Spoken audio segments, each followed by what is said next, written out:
Hello, xin chào các bạn đã quay trở lại với review 5 phút. Ở cuối tập trước, không phụ sự kỳ vọng của Chu Y, nhóm của Hoắc Vũ Hạo đã thể hiện một cách vô cùng xuất sắc. Sau khi đại biểu cho Tân Sinh, Nhất Ban giành vị trí toàn thắng, lấy được thành tích tốt nhất trong khu vực, Hoắc Vũ Hạo và Vương Đông lập tức về ký túc xá nghỉ ngơi. Tuy rằng hôm nay giành được chiến thắng tuyệt đối, nhưng trong người cả hai có chút buồn bực. Hồn hoàng ngàn năm của Vương Đông tuy rất mạnh, nhưng không thể so với kỹ năng dung hợp vũ hồn. Bởi vậy, Vương Đông cũng rất mong muốn cả hai có một vũ hồn dung hợp kỹ thì tốt biết mấy.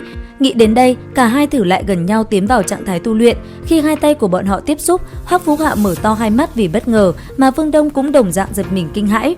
Vừa rồi, Hoắc Vũ Hạo rõ ràng cảm nhận được dao động khí tức trên người Vương Đông, khí tức này mang theo hơi thở quang minh nồng đậm.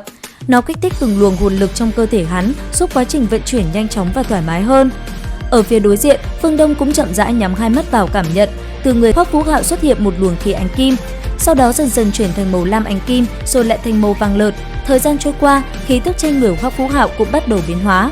Từ nhu hòa dày đặc trở nên lạnh giá buốt người, nó lại vừa vặn dung hợp với khí tức sinh mệnh trên người Vương Đông. Một cái là khí tức sinh mệnh từ thiên nhiên, còn cái kia là khí tức sinh mệnh vô tận từ viễn cổ hàn băng. Cả hai dao động sinh mệnh kết hợp một cách hoàn hảo, khiến hơi thở của cả hai như hòa vào làm một.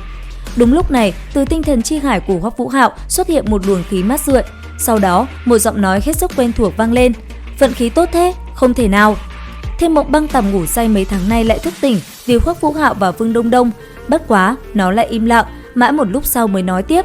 Từ giờ, làm theo lời ca, không ngờ trên đời lại có người hoàn toàn hòa hợp được với khí tức của ngươi. Chuyện này, ca cũng không thể hiểu nổi. Nhưng thôi kệ, ngươi có được là tốt rồi. Đây cũng gọi là một loại kỳ ngộ A. Ngươi nhất định phải nắm bắt lấy, nó sẽ giúp tương lai sau này của hai người rực rỡ vô tận. Vũ hồn dung hợp kỹ bình thường chỉ cần 50% độ hòa hợp, thế nhưng khí tức ấy giữa Vũ Hạo và Vương Đông lại đạt tới 100% hoàn mỹ. Nghe đến đây, Hoắc Vũ Hạo vô cùng thất kinh, bí mật hắn sở hữu 3 vũ hồn tuyệt nhiên chưa ai biết. Thế nhưng độ hòa hợp 100% của hắn và bạn cùng phòng lại chứng minh một điều rằng Vương Đông cũng có tới 3 cái vũ hồn. Thời gian chậm chậm trôi qua, Hoắc Vũ Hạo và Vương Đông mải đắm chìm trong sự thoải mái do vũ hồn dung hợp kỹ mang lại, khiến cho rất nhiều người đến xếp hàng chờ mua cá nướng của Hoắc Vũ Hạo phải đi về.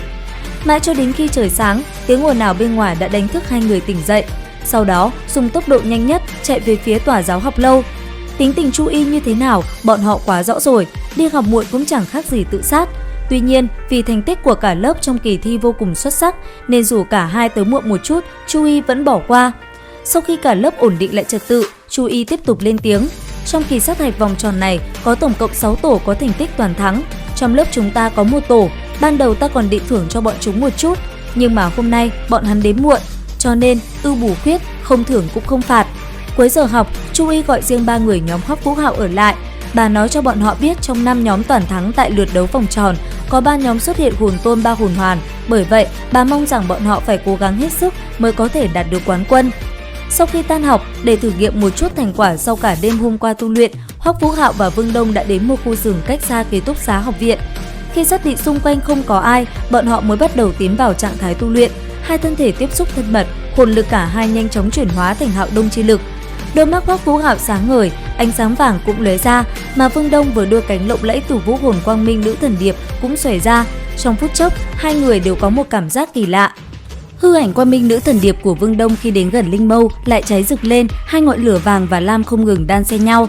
Đạo ánh sáng hỗn hợp này như tia sét phóng thẳng đi, những nơi nó lướt qua tất cả mọi vật đều tan biến, chỉ còn lại một vệt sáng huyễn lệ kéo dài. Nhưng Hoắc Vũ Hạo và Vương Đông lại không có cơ hội nhìn thấy màn này. Trong lúc hào quang phát ra, Hạo Đông lực bộc phát, cả hai đã lập tức suy yếu rồi ngã xuống bất tỉnh.